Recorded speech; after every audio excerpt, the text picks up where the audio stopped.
मुख्यमंत्री सहायता निधीवर डल्ला 4 लाखांचा निधी हडपला। कल्याणच्या मोहणे गावातील खासगी रुग्णालयाचा प्रताप। खडकपाडा पोलीस ठाण्यात तिघांवर गुन्हा दाखल।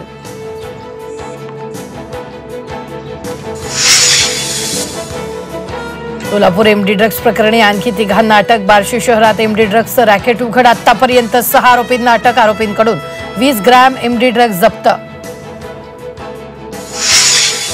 ठाण्यातील वर्तकनगर म्हाडा वसाहतीतल्या नागरिकांचा क्लस्टर योजनेला कडाडून विरोध। नागरिकांनी रस्त्यावर उतरत निषेध दर्शवला। मागणी मान्य न झाल्यास कोर्टाचे दरवाजे ठोठावण्याचा इशारा।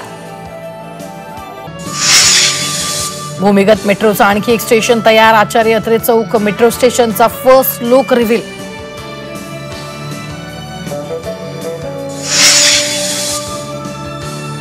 पालघर ते विरार रोरो सेवा अखेर सुरू। विरारपासून पालघरला अवघ्या 20 मिनिटात पोहोचणं शक्य।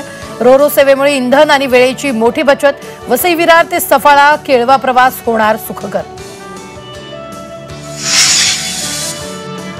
तेजस एक्सप्रेसच्या 34 विशेष फेऱ्या। उन्हाळी सुट्टीनिमित्त रेल्वे प्रवाशांची अतिरिक्त गर्दी टाळण्यासाठी पश्चिम रेल्वेचा निर्णय।